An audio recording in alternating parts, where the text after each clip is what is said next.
बोला है. Okay. Okay. So hello everyone. It's me, Tuhina, and Afreen, my best friend.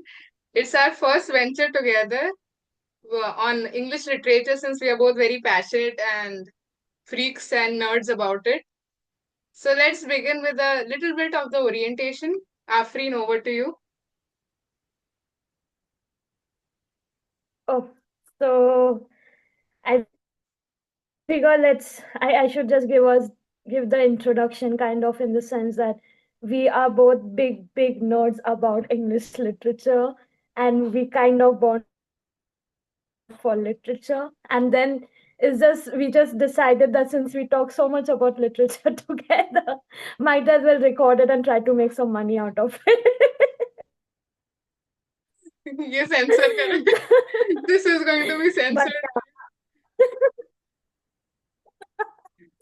but yeah, the idea is about English literature, but everything that comes under it basically.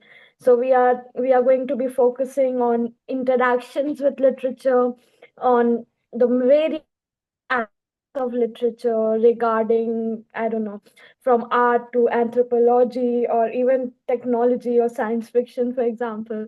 And the idea is to approach it from a very integral point of view. So, not a divisive attempt of literature, but anything that integrates. So, for us,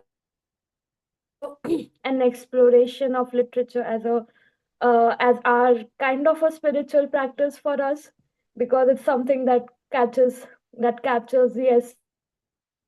what we both love. And and yeah, I feel like that's the aim, hopefully, of what we are attempting to do here. Okay. It's an offering what we are doing. Mhm. And now we can just start Yeah. with the first. We have two topics in mind for this first orientation, and yeah, we had a list and we chose the ones that we felt would be the most exciting to talk about. Okay, And but so, before we welcome. begin with our topic, we had also planned an introduction of ourselves, and I'll be introducing Afreen. Afreen will be introducing me. So let me begin by introducing Afreen. So she looks like a ball of sunshine now, but that doesn't mean you take her casually or not seriously. That's just a surface level. Within, she is a poet, somebody who can see the depths of someone and make the person feel a little more alive than they usually are. And somebody who is depressed can feel, oh my God, if there is somebody other than Fyodor Dostoevsky who can understand me without offering the negatives of my life and making things far better than what you can imagine.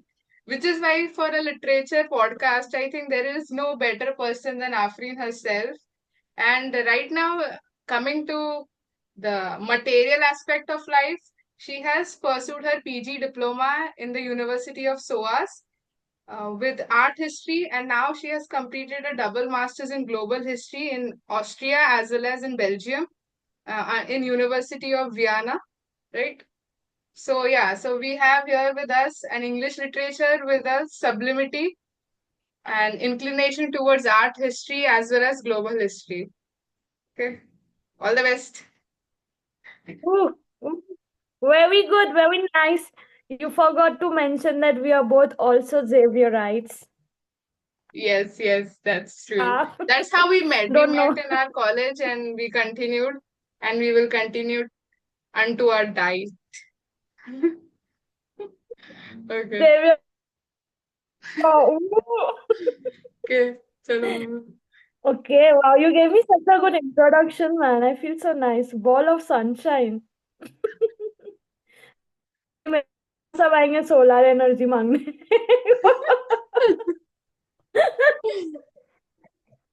Yeah. um okay, now I have to introduce, which is the strangest thing to do, because whenever I tell people, I just tell them, oh, this is my best friend Tuhina. She's the love of my life. She's my absolute favorite person in the world. कोई इसके बारे में कुछ गलत ना बोले, मैं उसको पीटेगी. and and apart from that, I have really seen Tuhina. I feel like we've grown up together in the past, I think 7, 8 years. I've just seen her transform from a very good, quote unquote, good student into a very responsible teacher. I was forced to say this. I was responsible, but as Afrin has, as a best friend, has seen all my sides, and I don't want her to reveal all that. But great. Anyway, okay, let's um, begin. um, It's okay. yeah, give your material introduction. Tuhina is really cool. She is very intelligent and very young for her intelligence as well. She cleared her set attempt. She just finished her B.Ed degree in VJTI. No, KJ Somaiyya. KJ Somaiyya. My bad. I'm teaching at She's VJT. a VJTI. My bad. And yeah, we were in Xavier's together. And one of my favorite, like, fondest memories from Xavier doing plays together, monologues together, presentations on the most random topics together. That's the highlight of our friendship for us. I feel like overall we have bonded so much over Shri Aurobindo's literature and the idea of integral yoga in general. So I feel that friendship sanctioned because I also remember Papa once telling me that friendship, a true friend is someone who walks the same path as you in the path of life, in the path of the spiritual life. So I feel like Tuhina is my only friend in that path who has the same aspirations and expectations from life and the universe that I do. So Yes. yeah, that's my material introduction to Tuhina. Thank you, Afrino. Now, if we go deep into it, I think we both अभी might रो start मत. crying. So, so let's continue with our bright and shiny topic and very much ignored topic in these days, and that's literature. So, Afrin, can you just tell everyone what's your understanding, what's your view of literature, and what have you studied when it comes about literature rather than just into literature? It's been very interesting because from a very young age I've been reading a lot. In fact, I would say one of my for religious texts. So not just the Quran, but also the Bible. I used to read the comic Bible, and there was always a passion for literature. I would spend hours of free volunteer work to my library, to the librarians in my school, just in exchange for some extra books to read. Because you used to get coupons for that. It's just coupons. Uh, but yeah, when I finally shifted to humanities and started taking up literature as a serious field, um, there is there is a lot of ways in which literature can be understood. Right, it can be viewed as a form of self-expression. It can also have utilitarian purposes. Right, literature has so many vast and expressions. But when you actually sit, I started to do like the history of literature by David Deiches. I think he's, you know him, David Um, and I realized in that when you read the first, it's in 4 parts. And I was reading the first one, and you realize that the early forms of literature, especially English literature, were actually songs of worship, religious songs, and epics. So, so for me, because I'm very intrigued in expression in general, and why people choose certain aspects of things to be immortalized in the form of word, in the form of art. And then it really shows when you look at the first instincts of these words, what people wanted to be remembered by, right? And I feel like in that, maybe I'm going a bit off topic. Tuhina, you like if I'm It's okay. wandering too much. No, so but I, I think we have, but in general, yeah, yeah. I'll just round up what I said, and then you can talk then. But in general, for me, literature is so more than whatever has been conceived by now.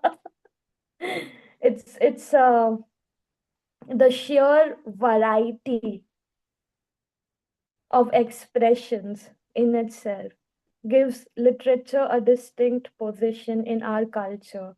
That is something that be compared to. Like it's like there's nothing can replace that self-expression, because we as humans, we make sounds, we speak, we think, and the words come out, and every word coming out of our mouth and our hands is literature. So it's one of the most humane things that we as humans can do, right? yes. Ooh, that was good. See, this is what literature does. It helps you, it not just helps you, it makes you express yourself to such an extent that you start helping people out. Anyway, so that's my takes. I feel that literature, when I started becoming a part of it in and out, was when, as a child, I was introduced to various small stories, topics, and everything. But there were books which were beyond my age, and I made it a point to understand and to go deep into it, even if I couldn't relate to it. But turns out the deeper you go into something that you do not understand, you start loving it and it becomes a part of you. So the book that really uh, pushed me like to go beyond my limits was the version of Mahabharat written by C. Rajagopalachari. And the value of literature struck me at Mhm. that point when I started reading Draupadi's Vastraharan, written by him in his Sanskritized English version. And it turned out that Wow. I was lying on my bed and I was reading the scene. And while reading, it became not just a literary part, but it became more of a real physicality where the expressions that were being given, I could relate to them as a human being is relating to another human being standing next to you. If the person feels a push, you also feel a push. So I saw that when she was being Vastraharan in English means somebody who's raped, basically. So when she was being Vastraharan, I could feel the pain, I could feel the agony, and I could feel the helplessness. So I started sobbing. I cried for over an hour, and and it was not just me as a human being crying. I could feel that's my sensei. That's my interpretation was the nature around me also started reacting to my feelings, to my understanding of things. It was such a universal feeling at that point. I realized that what that person is feeling is not necessarily something very individual, but it's connected to everybody. And one human connects to one universe, and every I think you are getting it. Let me finish my story. So now I'm reading it, I'm sobbing, and I'm reacting, responding, I'm empathizing with the character, and everything's happening. And suddenly I fell off the bed. And why did I fall off the bed? And it turned out the wind which was normal had turned into a very aggressive wind, and that wind pushed me outside. And now I'm Mhm. thinking, Mhm. is the wind also sensing the same thing as me? Or is it something that's enhancing my experience of the literature itself? Because I'm reading a word, but I'm Yeah. also experiencing it. So at that point, I felt, oh my God, there is something I do not Mhm. understand, something very vast, something more immense. Let me hold on to it as long as I can. And maybe over a period of time, it Mm-hmm. might become more sensible and make more sense to me. So yeah, that's what literature means to me. Yeah, I'm also thinking like I feel when you're talking about the shopping part, right? It feels like literature, like it's very common to say, oh, literature, reading literature makes you more empathetic, right? Same time, there is, I feel, a heightened sensitivity to things Right. that otherwise you won't really recognize. It's when you read someone and then it hits you. Ah, this person has felt what I am feeling right now, and but they have put it in words, right? So yeah, that's a very nice story though. I like that the wind got aggressive and threw you over. That was ja. Yeah, as if the wind was feeling not that empathetic. But yes. But as we grow up, I think Afreen would agree, not agree, she could relate to it. That is literature over a period of time. It's not just now, not everybody, I think, who is listening to our podcast or will be listening to our podcast might agree or understand.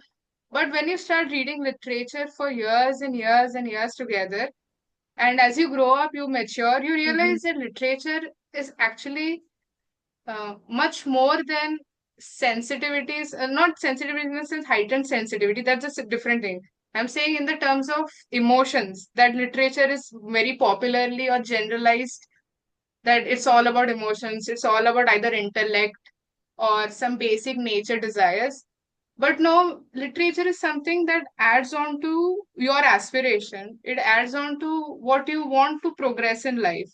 So unless you have a literature by your mhm, side, what you are seeking will be unattainable, will feel out of reach, and will feel completely impossible. So I started reading initially as an entertainment, then my heart grew deeper and deeper, and I felt that my entertainment needs a little more of satisfaction, more nourishment.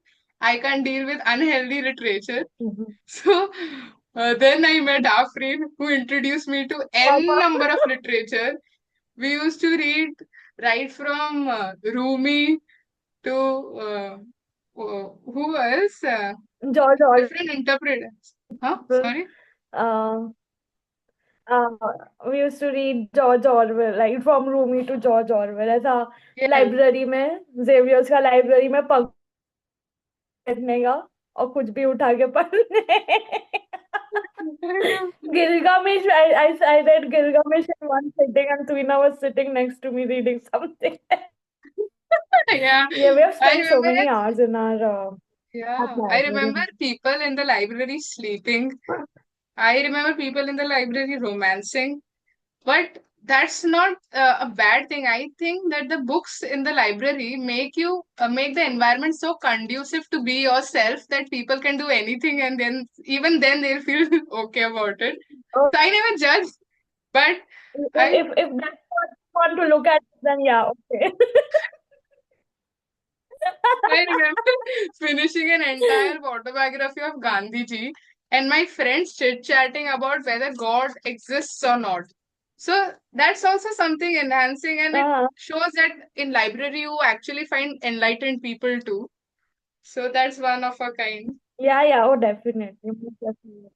Um, yeah, what you were talking earlier, right, about all these sensitivity, like when you are engaging with literature, right? And we are talking about broad forms of literature, so not necessarily some words written in a, but literary expressions, let's say. Um, what apart from the empathizing part, what happens also is that you are allowed to experience a vastness of being, right? There are discussions, and I'm not sure, so I will not quote directly. Read some passages also from the Mother and Shri Aurobindo, where they say that the soul consents to come here on the planet or to experience life, right? and we are here to experience life. And when you are engaging with literature, what happens is that you're also experiencing other lives. You are experiencing other characters. You're experiencing sometimes purely imaginative fictional characters, but you're living lives, real lives, that you otherwise would not have. I would have only been just Afrin Khan. But when I'm reading Shakespeare, I'm also Antonio and Bassanio and Portia at the same time, right? So what happens is that it needs a certain level. That's why literature, especially poetry, nowadays it's so hard to resonate. Like True. hard to convince young people to enjoy poetry. Is that because you Poetry. need that vastness of being, Yes, right? yes, And you need to be able to experience that emotion. And if you have not trained to do that, you are gonna lose on that. So I feel उस sense में literature also plays that special role of allowing yourself to experience that vastness of being. yes. ऐसे Mm. mother बोलती है ना, my mother says, right, a flower, imagine that you are the flower, offering yourself, opening yourself up to the divine grace, Wow. right? And sometimes you will come across pieces of literature, especially in Shri Aurobindo. Uh, I don't remember the title, but I'll definitely share it later on. There are some poems by Shri Aurobindo that invite you to experience that opening.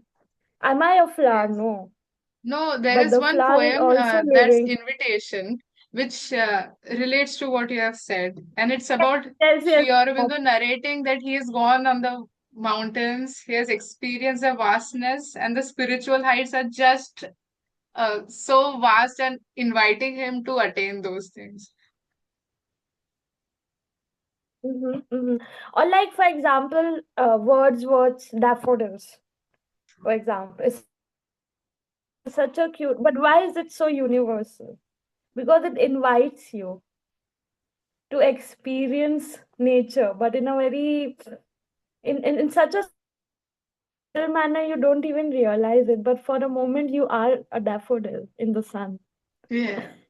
So, so I feel in that sense, especially in the spiritual sense, literature allows you to move towards the oneness and let go of your ego in that sense. That Yes. individuality, having reached its fruition, and now desiring, aspiring to move towards a oneness.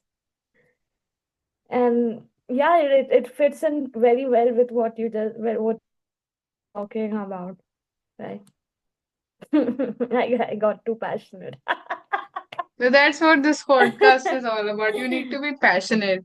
And now that you spoke of this line that literature allows you to be a part of the vastness. So now, I have this question? I think you can also ponder over it. That why are people nowadays afraid of that vastness? Mhm. Vastness isn't ending anything. In fact, it's offering you something. So why are you not open to the vastness? I have friends who are, even That is Afrin such has a nice friends who thing. are Mhm. excellent in their academics, excellent in their own work, their skill, everything. But when it comes to a normal, simple conversation with a little bit of profundity, we are not expecting somebody to be a Shri Aurobindo all the time, the mother all the time. I know there's nothing better than them, but at least somebody can Okay. aspire towards it because I have seen poets, I wouldn't name them because they are also seeking something, but these poets and authors, okay, they're still prose writers, and prose writers have the freedom to be a little no, I would say limited and not vast, but poetry is supposed to be Mhm. vast. Poetry is supposed to Yeah. eh, see within and ex- everything outside. So somebody who takes up poetry, that person Mhm. needs to understand that he's not catering to the senses like eyes or the bodily aspect. It's fine. There's a different genre for it. But poetry, like we had Milton, we Mm-hmm. had epics, we had uh, lyrical ballads. And these ballads were narrating stories. And when you remember your childhood, it only passed well because of storytelling. It passed well, it became meaningful because Yeah. they were there. Otherwise, childhood would be just okay, a basic time Mm-hmm. age of our life that just passed and we have become adults over a period of time. But no, we are still children. We are children Yeah. in this universe, and story is something that makes life. So, an epic and a story need not be related. Epic is basically a part of poetry that shows you the vastness with its words, with its expressions, with its mainly with its characters who are demigods. But without story, it won't make that much sense. And I think for me, I feel that people nowadays are afraid of the vastness because they are unable to accept their stories. And by their stories, I mean unable to accept themselves, their truth. And to avoid that, Mm-hmm. people are creating shields that put them away from their truth. Maybe if we cater to Yeah. this, I don't know how we will do that. Maybe through, maybe when we Yeah. progress Yeah. more on this research, we'll find an answer eventually. But I feel if we Mm-hmm. know the questions, the answers automatically arrive. Okay. What do you think, Afri? Yeah. Um, yeah, I'm just trying to think, trying to collate all of this with the social media experience, for example, which is something that all of us consume quite regularly and vastly, where you don't have any, let's say, filters, and you are only offering what you are comfortable with, what will appeal to you, right? Because the algorithm works in that manner. And then what happens is that, again, you are not invited to explore in that sense, and like step out of your comfort zone. um so many of us do start up with literature when we are children, when we are kids, students of English. We are invited to explore these things. But I feel to allow yourself to experience it, also, there is an art of letting go of who you are, which our generation no longer is able to access. We are taught to be so much self introspective in that way, or like to be so numb. I was talking to a friend yesterday, and she's a very wise old lady in her 60s, and she was telling me, oh yeah, this generation, you guys, there's so much mental health issues going around and this and that. And I was like, yeah, there are many factors to it, but at the core of it is that we as a generation are growing up because we have the possibility to be more sensitive.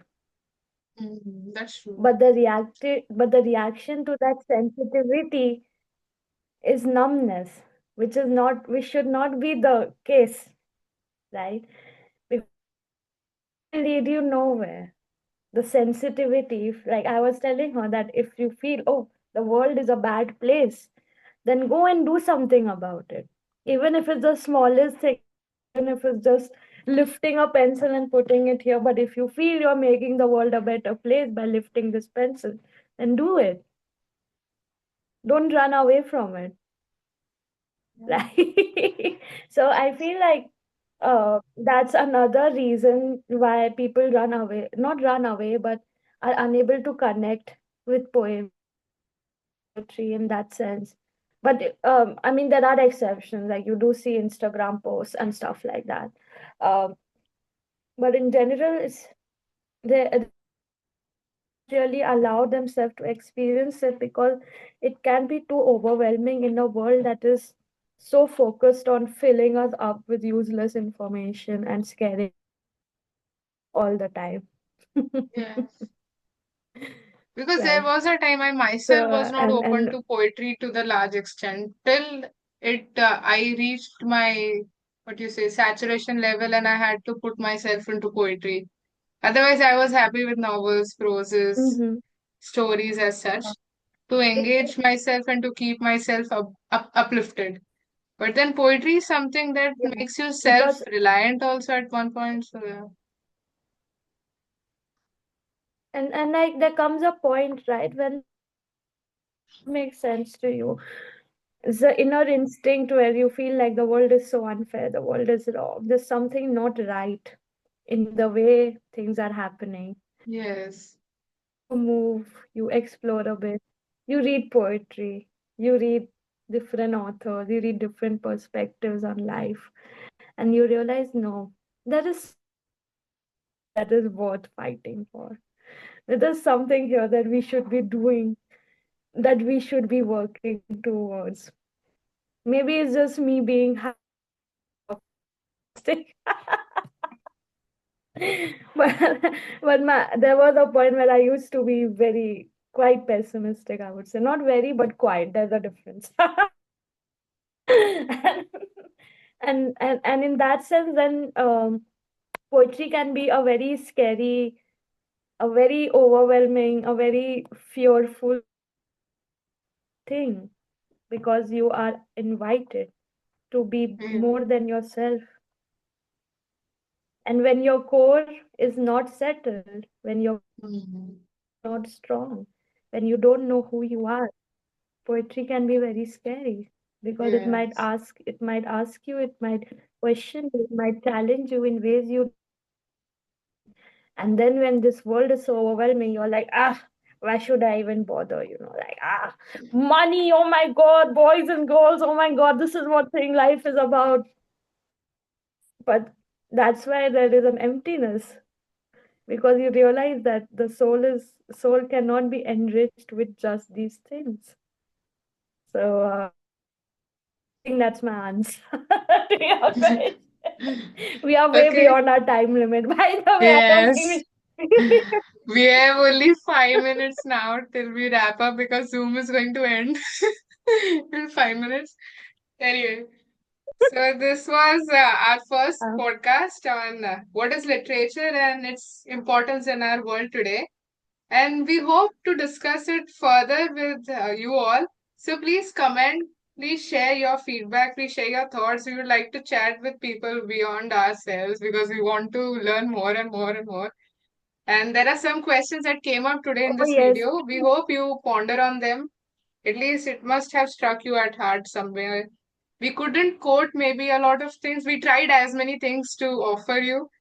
We listed some good authors, and we hope you also explore them because the as literature students, our first and foremost job after researching and loving literature is to excite other people to follow it.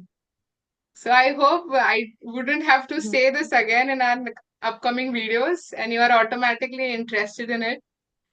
Okay. Afreen has worked herself off for this. So, okay. Anything else you would like Mhm. to add, Afreen? We have some time left. Mm. What's there to add? Today I woke up and I just woke up and I sat and I was meditating, and I just said to the universe, to the mother, I said, I am so excited to finally offer, put out there what I have been building up towards, you know. And So I'm so happy to offer, even if it's like half an hour, but this is going to make me so happy. There will be so much joy for me to talk about this topic. And I am really very excited for our upcoming discussions as well. Because I feel like there's still so much I have to learn and so much I have to offer to the world yes. out there. And I'm so happy I have you next to me. Aw. It's Chalo. going to be Okay, see you fun. everyone. Mhm. Whoever is watching, may God bless you. See you. Bye guys. Enjoy, and uh next week it's going to be, we were supposed to talk about the vegetarian, remember? The I latest have not Nobel stopped Prize winner, recording, no, prize winning Frino. novel.